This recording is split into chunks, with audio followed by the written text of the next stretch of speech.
and then you're disappointed when now they don't match the boost level that they gave, that you expected them to do or that you thought they was. And then it's like, what happened to them? No, they've always been this. They're going to perform at a 1-2 times as good. But in the grand scheme of the whole arsenal of the NBA, in the grand scheme of what elite looks like, in the grand scheme of what normalcy is, in terms of a number one option, in terms of a center, in terms of a backup, in terms of this and that, what the normalcy is, these guys are always under par and lower tier versions of that. So what I mean by that is Pascal, you know what I'm saying? Perfect example right in this game. CJ McCollum is eating 4 for 5 in the fourth quarter. I talked about this on Twitter as well too. CJ McCollum is killing in the fourth quarter. He's not even a number one option. He's a 1B option, sometimes even number 2. This is a man who's never been an all-star, but he's a caliber of player and so elite that he actually can carry, and Dame don't have to get every bucket. He can just carry in the clutch. Melo's off the bench, can just carry in the clutch. But not even going to bring up Melo because obviously he's more older or whatever. We're going to bring up CJ. And Melo was a superstar at one time. You know what I'm saying? We're going to bring up CJ. CJ, for the last 5 years, he's been averaging 21 plus points per game. 20.8 was the lowest. And he's been in the same exact ballpark as Clay for the last 5 years. And Clay has been an all-star for the last 5 years. CJ doesn't have one all-star berth. And a lot of y'all will be thinking, oh my God, Pascal's better. CJ's not even an all-star, this and that. Look at Lowry. Lowry doesn't average 20 points every single 5 seasons, but he's a 6-time all-star. His stats on offensive wise aren't better than CJ's. But Lowry is a 5-time all-star. 5-time or 6-time, whatever he is. The same DeRozan is bare all-stars in the East. Goes to the West, and he's just getting people, oh, you're sleeping on DeMar. And he's getting points, but just like CJ is, not an all-star. So what does that tell you? That tells you that Pascal, someone who's a number one option, literally in this same game, underperforms and looks like a role player, right? In the clutch of the fourth quarter. So y'all who now want to say it's not Pascal's fault, it's not Pascal's fault, it's not Pascal's fault, because you look at the overall game and the fact that he had 22-point triple-double in the overall game and these numbers and all this type of stuff. That's what y'all always do every single time. Instead of actually being real and analyzing and actually saying, you know what? I'm going to hold this guy's feet to the fire, because there's guys like Steph, LeBron, you know what I'm saying? Who we can, Dame, anybody of that, Jason Tatum, no matter who it is, Kawhi, KD, Kyrie, don't matter who it is. These real superstar talents, when they don't perform well in the clutch, they hold their feet to the fire. They're not absolved of that. So now Pascal's supposed to be? For what? He's higher than them? He gets the same energy. And that's what Raptors fans don't do. And that's why Raptors fans are always in this type of situation where they overboost someone and it's like they get slapped with reality real quick. Y'all always want to know, what you mean? What is this hate on Siakam? Like, everything is deservedly so. I already know that he wasn't this type of guy. If LeBron was in Pascal's shoes and LeBron was doing what Pascal was doing, that guy would be getting ethered. If any superstar was to be doing before Pascal got resurgence from nurse switching the lineup, but if he was doing what Pascal was doing, all those fourth quarter mishaps, all those brick game winners, even KD missing game winners, the same guy who got game winner for the finals, Kyrie, the same guy who got game winner for the finals. It don't matter. They roast him when he missed just versus the Hawks because the man just came off an Achilles. So now Pascal's not supposed to? Like, what kind of the audacity? What is this? What of some of these fans, man, the Raptors fans, like, y'all think Pascal's just above all these other guys? Like, he just shouldn't get the same treatment? He's absolved of all of this? And that's why I say no. He gets the same energy from me, at least. He's going to get the same energy that everybody get. And that's what I tried. This is just, it's not a Pascal thing or Pascal hate or Pascal dislike, none of that. This is literally me fighting the fan base and trying to show y'all that y'all have to improve your IQ, improve your basketball knowledge and just your understanding of the game, that you can, and it's just to give y'all perspective. That's why I'm like, yo, y'all roast guys, like y'all be saying Westbrook is trash, CJ McCollum is not an all-star, this and that, all this type of things, and boost Pascal, and this man is a number one option, is getting cut baskets, dunks in the fourth. That's it, 2 baskets like that. While CJ is looking like a superstar in the fourth quarter. carrying the Blazers. But y'all really want to sit there and say it's not Pascal's fault. But yet, other guys who don't do number one option things when it matters, it's their fault. It's like it doesn't add. It doesn't match. And that's where my whole perspective is. That's why when it comes to Pascal, and y'all might be saying I'm hard on Pascal and this and whatever, it's not even about Pascal himself. It's actually about teaching the fan base a lesson. Teaching y'all that at the end of the day, y'all overboost the wrong things. This guy should never, and it's even, I feel more bad for Pascal because he's actually put in a situation he should never have been in. If we had real Lakers type of fans or any other Boston fans or those guys who win championships, and those are real fans, they know who is who.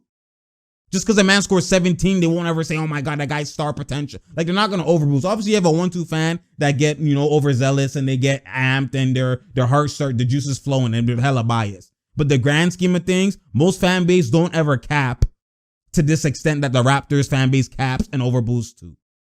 Pascal should have never been. Like, he's in a situation that his skill set don't even match. And for some of y'all that will be like, oh my God, but Giannis don't have skill like that too. But Giannis is unguardable in his limited skill. Pascal's not even unguardable in his limited skill. He never was. Because 23 points per game as the number one option is actually weak when you think of it. For someone who has that much usage, you should be averaging closer to 30. You get what I'm saying? But at the end of it, especially when you have, it's Lowry, you have a bunch of role players surrounded by you. It's not like you know what I'm saying? But Pascal is not a number one option type of guy. So he actually did pretty good. For 23 points is good for him when it's all layups and it's like, and when the main defense is focusing on you. Like, there's so many issues right now. You know what I'm saying? We're going on, and it's even deeper. I could even go deeper to exposing that even everything has always been smoke and mirrors with Pascal. And I've always tried to tell y'all that. And it's not no knock against Pascal. He's put in a position that is unfair for him because he's been steadily improving, but his improvement has been due to his situation boost. And y'all are actually thinking it's a skill set improvement. It's a improvement for him doing all these 3-pointers, his ball handling. Nothing has ever improved. He just got more touches. He just ball handles more. That's all it is. If you go look at it in the same situations where he gets in tight corners, he still gets cookied. It's the same loose ball handling that he actually has. But I'm not even going to go that far into it and look at that. But it's not a knock against Pascal. You know what I'm saying? He's in a position, he's in a situation he shouldn't be in. He should be a number 2 option at best and get better at that. He should never have been in a number 1 option, replacing Kawhi, carrying a team that won a championship to to repeat and all like this. That's y'all boosted him and put him in that situation. And it's on y'all. It's on the fan base. It's not on Pascal. Because he is who he is. This is why he's decreased. Because now he's thinking, I've been boosted and I've been this type of guy. I'm this. Oh my God, I'm not performing well. When for him, it's still well.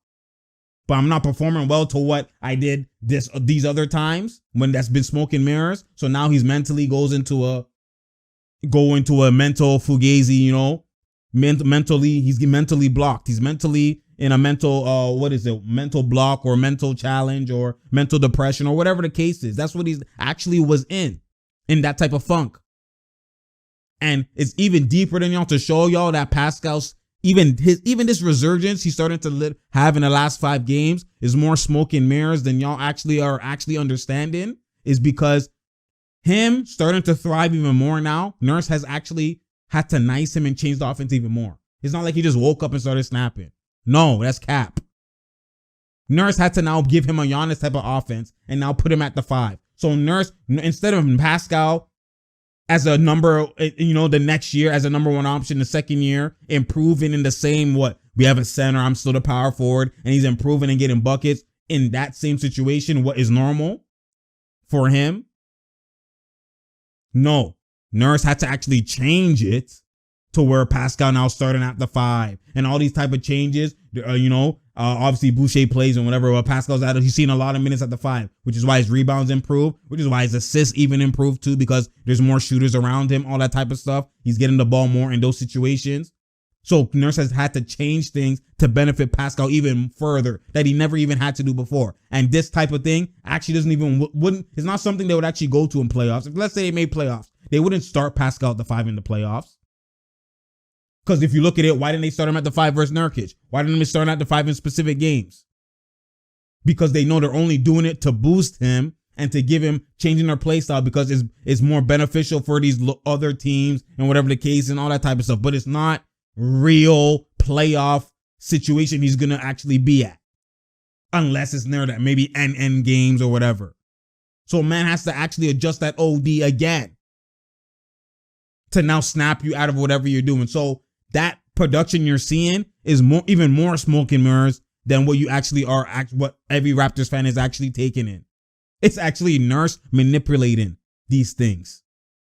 It's not true improvement. It's not true snapping out of it. Obviously, he still has to do some stuff and whatever the case is, but it's actually Nurse. He's the chef. He's the chef. And then Pascal's just, then he's just warming it, or when the timer goes off, he takes it out. But the actual man cooking and doing everything is Nurse. He's the one, this recipe is Nurse. Or I lied. The recipe is Nurse. But, and Pascal's he's cooking by following the recipe. Are you really cooking? Is it your IQ? No, it's Nurse. You just follow instructions. It's Nurse's recipe that's creating this. You know what I'm saying? So that's just a deep level context, deep level thinking. At the end of the day, like I said, I didn't even want to do a yelling video and whatever the case. You already know sometimes I be yelling and some y'all don't hear me when I yell. So I just wanted to give an actual insightful video. And some of y'all, can't just hear words. You have to, it's how I say it and all that type of stuff. But I just wanted to give an informational, insightful, intellectual type of breakdown and IQ video on Pascal, because you have to understand that there's a lot going on with this Raptors team. And I didn't even go into the actual factor of Gasol and Ibaka that actually helped this whole team as a whole, because the defense, this is why none of these leads are protected like this, because the defense, the rim protection, the interior defense between Ibaka and Gasol actually led to Raptors transition. So that's why they didn't lose leads. Now they're not getting stops, and then their offense is more pressure on creating and they don't have creators, and they can't just go to a pick and pop, pick and roll. You know what I'm saying? They have to rely on dribble penetration. But how long can you always blow? How can you blow by your guy every single time, especially when you're not going to create? And big moments is like, damn, you see Van Vliet trying to blow by. It's not working. If they don't get a blow by, mans don't create one-on-one. They rely on their dependent players. So now when Ibaka and Gasol was there, at least they'll get stops. And that leads to Pascal's transition, right? He can leak out all that type of stuff, Pascal. Easy buckets. So even if the lead is cut down to 15, 10, you get a 1-2 stop lead, go back to 20. You know what I'm saying? Transition, all that type of stuff. You don't get none of those because there's no rim protection, right? Boucher, yes, but how many minutes is he playing in? And his rim protection is kind of like help rim protection. He's not always going to block. Like, he's not repositioning people out the paint. He's not getting contact like that. Like, if he doesn't block it, most of the times it goes in. So if he's only getting 6-7 blocks, and he's alter a 1-2, that's like maybe 15 alterations, including the blocks. Gasol and them, you won't even go up with Gasol and Ibaka because they actually get girth body up and then you have to pass out. Now you cancel the whole play, like stuff like that. Positioning, right? That's not there no more, which is why people just walk into the paint, all that type of stuff, right? And then you add on top of the fact that now on the offensive side, they can't go to, there's no bailout kind of catch rebound. Hey, Ibaka hook, you know what I'm saying? Gasol passing IQ or just a pick and pop, pick and roll, just last minute, let's go to this, just run it. You can't do that with who? Right? So it just so now it's like, now you actually have to, like, Pascal's supposed to rise the level of game, and these guys have to create one-on-one and cook even more. And that's just absent. It's hard to sustain that for 48 minutes. And this is why you're seeing leads lose and you're seeing all these type of things happen. Ibaka and Gasol were so crucial. And now you sign Len and Baines and you don't even play them. Like, and y'all were there amped about Baines. Like, and I'm like, bruh, the Raptors fan base, y'all be amped about all this boost, all this fugazi, and then y'all don't even say sorry. My fault. Baines, y'all just act like nothing happened. Why they playing Baines? See what happens when Baines don't play no more? We do better. Y'all wanted Baines. Y'all were at Baines came. Now y'all act like that just didn't exist? Like we just gonna erase that? Like it's crazy, yo. Anyways, you already know. I know a lot of y'all are obviously more emotional and all that type of stuff. When you come here, you know what I'm saying? It's just come for that IQ, because that's what I do.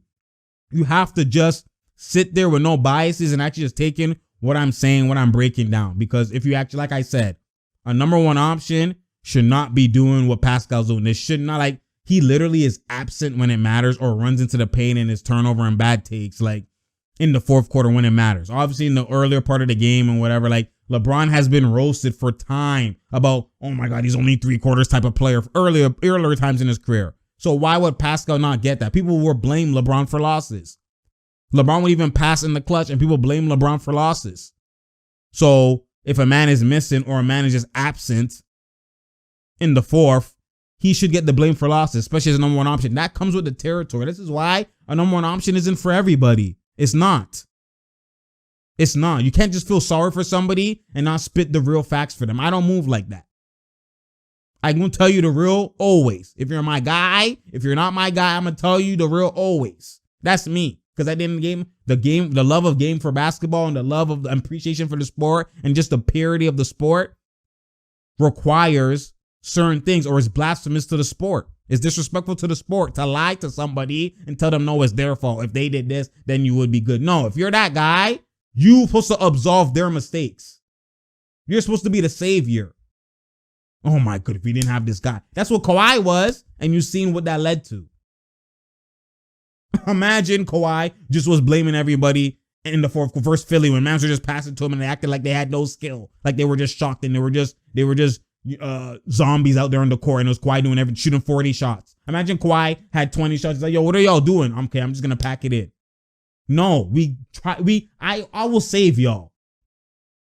You go over and beyond. That's what true number one options, superstar talent does. So hold him to that standard. Don't just, oh my God, come on now, man. Anyways, you already know. It's true talks, because true talks. Again, I just have a different standard for what I expect for certain things. You know what I'm saying? And that's what the elite standard is. That's why I don't buy into this mediocrity. I don't buy into none of that shit, man. All this, over boosting. Like, come on now. I already know you're setting yourself up for disaster. Powell's supposed to be the clutch guy. Oh my God, what's Powell doing off the bench? Come on now. Like, what was Powell ever supposed to do? These mans don't pull in gaps. They don't, like, what are you talking about? Now you want them to just move because y'all are amped because they get catch and shoot shots. Mans don't even be doing one dribble pull-ups. Mans don't even create and do step backs. What takes are mans doing ever? When you watch a Raptors game, what arsenal do you see? Let's be honest. Y'all actually believe that is pass, shoot, catch and shoot shots, what is actually is sustainable?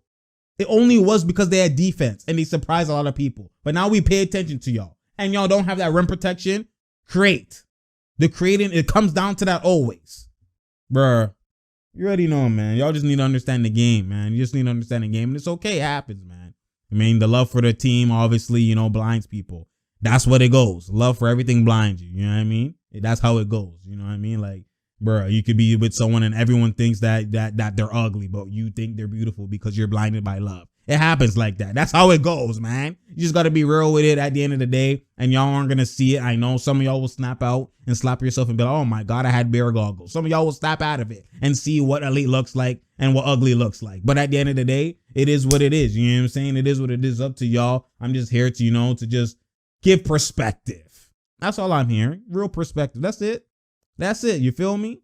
You already know it's true talks, because true talks. Share, like, and subscribe. We out here. There's no doubt here. There's no drought here. You feel me? You already know.